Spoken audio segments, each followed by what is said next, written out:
السلام عليكم ورحمة الله وبركاته، إزيكم يا أغلى أخوات، يا رب تكونوا بخير وبيوتكم دايمًا مليانة بالخير. النهارده إن شاء الله استقبال كتاكيت الفراخ البيضا لدورة فراخ رمضان اللي جاي ده إن شاء الله، فيا دوبك النهارده بقى أنا هاجيب كتاكيت وهنستقبلهم مع بعض. فلو عايزة تربي فراخ لرمضان وتعملي دورة رمضان كده بقلب جامد، توصلي الأوزان تعدي ال3 كيلو في عز التلج والشتا، لو خايفة بقى من موت الكتاكيت في الشتا أو مثلًا بيتعبوا منِّك أو ما بيجيبوش وزن وعندِك غلطات قبل كده، انسي كل الكلام ده. النهارده هاقول لِك على السر اللي بيخلّي الفراخ عندي تبقى زي الدبابة، في 35 يوم بس يا جماعة بتوصل لأوزان كبيرة جدًا، من غير ولا غلطة بفضل الله الحمد لله. فاسمعي بس الفيديو كده للنهاية وشوفي الفيديو ده وهتبقي أستاذة في تسمين الفراخ البيضا. يا مساء الفل أو يا صباح الفل على كل سِت بيت شاطرة كده عايزة تعمّر بيتها بالخير. النهارده هاقول لِك يالّا ابدئي دورة فراخ رمضان للرمضان اللي جاي، يالّا انزلي يا دوبك، يا دوبك الوقت يكفّي إن شاء الله تذبحي على أول رمضان أوزان مهولة. الدورة اللي كل بيخاف منها عشان خاطر البرد والناس خايفة تجيب عشان خاطر البرد والشتا اللي إحنا فيه، بس أنا بقى هاخلّيكِ تربّي بقلب حديد. مش بس هاقول لِك تستقبلي كتكوت إزاي، ده أنا كمان هاحكي لِك على غلطات ناس كانت وقعت فيها وضيّعت وزن الفراخ عشان أنتِ تتجنبيها، وكمان هاقول لكم على خلطة لو حطيتوها من البيت كلّه من المطبخ عندنا، لو حطيتوها على العلف بتخلّي الكتكوت يحوّل لحم من أول يوم. فأنا هنا بقى يا جماعة عشان أقول لكم كده الخلاصة بالتجربة الحقيقية، مش كلام كُتب، ده كلام عن تجربة. فيالّا بينا كده نتوكّل على الله، بس قبل ما نبدأ يالّا انزلوا كده اخبطوا اللايك الجميل، اشتركي في القناة عشان نمشي مع بعض يوم بيوم لحد يوم الدبح إن شاء الله قبل رمضان، وتكوني فرحانة بالدورة بتاعتِك وجايبة وزن عالي جدًا. وكمان نذكر الله ألا بذكر الله تطمئن القلوب، ونصلي على الحبيب المصطفى، اللهم صل وسلم وبارك عليك يا حبيبي يا رسول الله. بُصّوا بقى يا جماعة، أول سِر عشان تربّي بقلب جامد في الشتا، هو تجهيز المكان في الشتا، وخدوا بالكم برد الأرض هو العدو الأول للكتكوت. يعني إيه؟ يعني لازم يكون في فرشة، والفرشة لازم تبقى عالية، الفرشة دي بنحطها نشارة أو تبن، والفرشة لازم تبقى عالية، ده الكلام للناس اللي بتربّي في الأرض، الناس اللي بتربّي في عِشّة أرضياتها سلك أو بتربّي في بطاريات ما يعني أنتم كده ماشيين في التمام.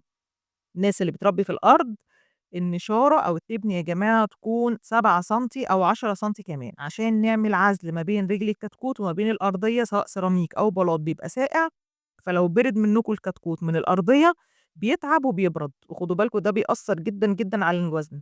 الناس يمكن ما بتركّزش أوي في المعلومة دي ومش كتير أوي بيذكرها، بس يا جماعة الموضوع ده مهم جدًا، ممكن تبقى درجة الحرارة في المكان 34 زي ما إحنا عايزين، لكن الأرضية بتكون ساقعة فده بيخلّي الكتكوت يبرد منِّك، لو الفرشة مش سميكة أو أنتم مش فارشين حاجة أساسًا، لو رجليه بردت منِّك هيجيب وزن، مش هي أقصد مش هيجيب وزن وهيبرد، لو برد مش هيجيب وزن، فده بيأثّر على كل الدورة. كمان يا جماعة درجة الحرارة مهمة جدًا، جدًا، جدًا، ما تقلّش عن 33 أو 34 قبل ما نستلم الكتاكيت. يعني إيه؟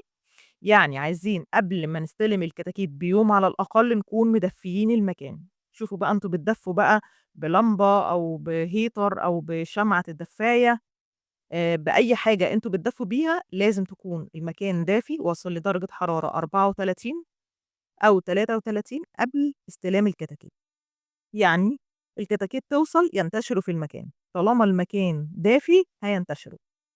ناخد بالنا طبعًا ونركّز، إحنا خلاص استلمنا الكتاكيت وهنبتدي نحطها، ناخد بالنا، لو متجمّعين تحت اللمبة ومتكوّمين كده فوق بعض يبقى دول كده بردانين، لو متجمّعين جنب الحيط يبقى دي في قِلّة تهوية وفي زيادة في الحرارة، فناخد بالنا من الموضوع ده، لو منتشرين يبقى إحنا كده تمام. بُصّوا بقى أنا عايزة أحكي لكم بقى على حاجة يعني عندي هنا جارتي بس هاحكيها لكم ليه عشان تتعلموا منها. عايزة أقول لكم إن من كتر خوفها على الكتاكيت من البرد، يعني هي كانت حاطاهم في كرتونة، قفّلت عليهم، هي مربياهم في كرتونة، قفّلت عليهم خالص، يعني حاطة لهم لمبة صفرا ومغطياهم خالص، أنتم متخيلين بقى كرتونة ومحطوط فيها لمبة صفرا ومغطياهم عشان قال إيه خايفة من البرد.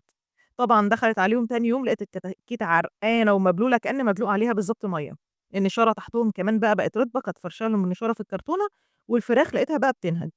وعرقانة وحالتها حالة، طبعًا اللي حصل إن الفراخ جالها إيه، احتباس حراري ونقص أكسجين، ما هو مش معنى إن في برد إن إحنا يعني نقفّل عليهم بشكل كبير جدًا كده إن إحنا نموّتهم يعني، فطبعًا أمّا جات قالت لي قُلت لها: "فورًا افتحي هوّي جزء كده صغير، ارفعي اللمبة بقى شوية من اللي أنتِ منزّلاها دي، خلّي جزء صغير أوي، أوي متهوّي بس ما يبقاش في هوا داخل عليهم، يعني ما يبقاش في هوا مباشر، يعني هو المكان يكون برضه إيه، في مكان كده دافي كده وكويس، بس ما نقفّلش خالص عليهم في الكرتونة، خاصةً يا جماعة الناس اللي بتربي في كرتونة، في ناس بتحضّن في كرتونة، خدوا بالكم أوي من النقطة دي، تفتحوا وتهوّوا كده تخلّوا فيه يعني جزء صغير.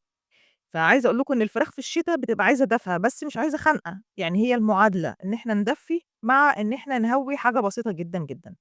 خلاص؟ طيب، إحنا كده دفّينا المكان وفرشنا الفرشة بتاعتنا زي الفل أهو، الفرشة زي ما قُلت لكم لازم تبقى سميكة سواء تبن أو نشارة اللي أنتم عايزينه حطّوه، أو المتوفّر عندكم يعني، بُصّي هو الأرخص والمتوفّر هو التبن.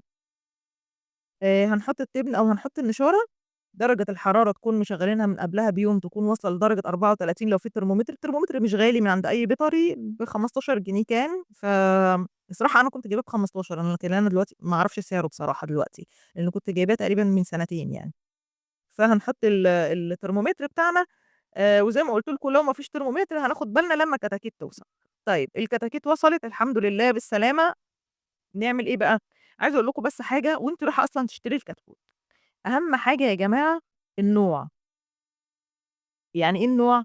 يعني بلاش نستخسر، بلاش نجيب كتكوت اللي هو الأهالي أو اللي بيبقى كتكوت المجهول عشان نوفّر 5، 6 جنيه، يعني نجيب كتكوت كده يكون شركات كده حاجة كده محترمة، وزنه بلاش يقل عن 40 أو 42 جرام بقى، يعني 40 جرام وأنتِ طالعة كده لحد 45 جرام، ده بيبقى تحفة.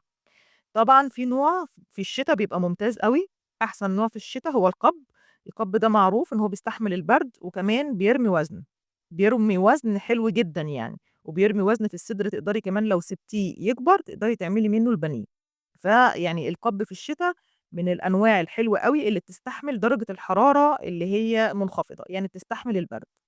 طب أول بقى ما ينزلوا كده من الكرتونة، بنكون إحنا مجهّزين لهم السقاية، السقاية يا جماعة تكون فيها مَيّة دافية، مَيّة بدرجة حرارة المكان، تحذير اوعوا، اوعوا المَيّة تحطوها من الحنفية أو مَيّة ساقعة، ما ينفعش، هيتعبوا جدًا، جدًا ومعدتهم هتلتهب وهييجي لهم إسهالات وهتخشوا في موال بُصّوا عايزين تاخدوا دورة ناجحة والله خدوا المعلومة دي كده كنصيحة المَيّة تبقى دافية طول الدورة، طول حياتهم كده خلّوا المَيّة فترة، يعني مش هاقول لكم هي مش مَيّة سخنة، هي مَيّة فترة، واخدة على الأقل درجة حرارة المكان. هنحط بقى المَيّة الدافية دي، وهنحط عليها معلقة عسل أسود كبيرة، أو كيس محلول معالجة الجفاف، ده أحسن باور يخلّي الكتكوت قوة كده، تخلّي الكتكوت يفوق من مشوار الطريق ويبدأ كده يسحب في الأكل. وممكن نحط كيس محلول معالجة الجفاف لمدة 12 ساعة، ده أقصاها يعني، عايزين تسيبوها 5، 6، 7، 8 لحد 12 ساعة، وبعدين نشيل كيس محلول معالجة الجفاف وننزل بمعلقة العسل الأسود باقي ال12 ساعة التانية، كده يبقى تمام جدًا، وننزل بأول وجبة علف، علف تركيز 23% اللي هو العلف البادي. خلاص؟ نيجي بقى لسر الوزن اللي الكل بقى كان بيسأل عليه، من أول يوم يا جماعة أنا باحب أأسِّس مناعة وأأسِّس معدة الكتكوت كده وأدّي له كمان اللي يزوّد وزنه وما فيش فيه أي مشكلة إنه ياخده من عمر يوم. هي إيه بقى الخلطة دي؟ إن أنا باحط كركم وحبّة البركة وسمسم على العلف. على كيلو العلف البادي باحط معلقة صغيرة من الكركم، ومعلقة من حبة البركة، ومعلقة من السمسم، ده كالسيوم و رافع مناعة، وكمان فاتح شهية، وبيحسّن الهضم، يعني خلطة ممتازة جدًا، جدًا، جدًا، معلقة صغيرة بس من كل حاجة، مش هتكلّفنا أي حاجة، ومعظمها موجودة عندنا جوّه في البيت في المطبخ، بس في نفس الوقت هتحسّوا وهتلاحظوا اختلاف الأوزان في نهاية الدورة. بعد بقى بُصّوا يعني على الأسبوع كده، بعد الأسبوع باعمل إيه بقى، باجيب بصلة مفرومة ناعم جدًا، باحُط عليها بقى فصّين توم وبرضه المعلقة السحرية بتاعتي اللي أنا باحبها اللي هي الكركم وحبّة البركة، يبقى فصّين توم مع بصلة مفرومة ناعم، شوية كركم وشوية حبّة البركة، نقلّبهم كويس جدًا في العلف ونقدّمهم ليهم، بس طالما إحنا بنستخدم البصل والثوم، فده ما بنحطّوش على العلف ونركنه، يعني مش هنركنه على كيلو علف ونسيبه بقى كذا يوم نحطّه، لأ، هو على قد الوجبة بتاعتهم اللي هم بياكلوها، لإن ما بينفعش نسيب البصل والثوم قدّامهم وقت طويل، خدوا بالكم أوي من النقطة دي. خلاص، فإحنا كده إيه، الخلطة دي بقى يا جماعة ممتازة، ليه؟ الكركم ده صيدلية كده كاملة، صيدلية كده لوحده، ترفع المناعة الخلطة دي، تفتح الشهية، تقضي على أي ميكروب في المعدة، بتخلّي الفرخة كده تفتح معاكِ وتتحوّل لوزن رهيب في وقت قياسي. وكمان عايزة أقول لكم على نصيحة، لو اضطريتِ إن أنتِ تغيّري بقى نوع العلف في نُص الدورة، يعني حسيتِ مثلًا إن العلف ده مش جايب معاكِ نتيجة، غيّريه، بس لازم ننزل بمضاد سموم أو معلقة خل كبيرة على لتر المَيّة، وكده، كده لازم الخل يفضل معانا طول الدورة مرّة أو مرّتين في الأسبوع، عشان ده بيعتبر مضاد سموم يعني بيطهّر معدة الطائر. خدوا بالكم إن تغيير العلف فجأة ممكن يسبب إسهال وبيوقّف نمو الفرخة تمامًا، فلازم ناخد بالنا من التفاصيل الصغيّرة دي، عشان هو ده اللي هيعدّي بالدورة وتجيبي معاكِ وزن عالي جدًا. طب لو بقى حصل برد لا قدّر الله، حصل خنفرة بتحصل كتير معانا بالرغم إن إحنا بنبقى واخدين بالنا، بس أهُم بردوا شوية، فتحنا عليهم مثلًا مرّة واحدة فبردوا. طب نعمل إيه؟ لقينا في برد أو لقينا في خنفرة، نغلي جنزبيل على ورق جوافة، وممكن نعصر كمان عليه ليمونة ونحطه على المَيّة. نعمله لهم مثلًا 3 أيام كده والّا حاجة، هتلاحظوا إن في اختلاف رهيب وإن الموضوع بدأ يتحسن. بس برضه خدوا بالكم إن الخنفرة مش بتروح نهائي، الخنفرة بس بتقِل شوية، يعني بتقِل وبنخلّيها في نفس المستوى بتاعها أو بنقللها، لكن هي ما بتروحش نهائي، بس طالما هُم بيتحركوا وبياكلوا كويسين وبيزيدوا في الوزن، فما فيش مشكلة. فلو جالهم برد اعملوا بقى الخلطة اللي أنا قُلت لكم عليها دي، الجنزبيل على ورق الجوافة. تعالوا بقى بعد أسبوعين كده لمّا مثلًا يكمّلوا كده 15 يوم والّا يعدّوا ال15 يوم ونبتدي بقى نعمل إيه بقى الخلطة الممتازة بتاعة الوزن اللي بتزوّد الوزن بشكل رهيب أوي، هي الحلبة المغلية وعليها معلقة العسل الأسود ورشة الخميرة. أنا يا جماعة عاملة لكم فيديو منزّلة لكم فيه كل الخلطات والوصفات الطبيعية اللي بتزوّد الوزن، وفي كمان حاجات تانية بس أنا ما رضيتش أطوّل عليكم الفيديو هابقى أعملها لكم إن شاء الله في فيديو تاني. الخلطة بتاعة الحلبة والعسل والخميرة دي بتزوّد الوزن بشكل رهيب. كل كام يوم بقى كده تحط لهم بقى حاجة، يوم مثلًا معلقة خل، يوم معلقة شطة مع البصل عشان الشطة بتنضّف الأمعاء وبتدفّيهم كمان في الجو اللي إحنا فيه ده وبتفتح الشهية برضه ولو في حاجة في معدتهم بتطهّرها، وبتمنع يعني إسهالات زي وقاية كده من الإسهالات. ويوم حلبة، يوم مثلًا معلقة زبادي في المَيّة عشان الزبادي ده مُحسِّن هضم وبيزوّد التحويل.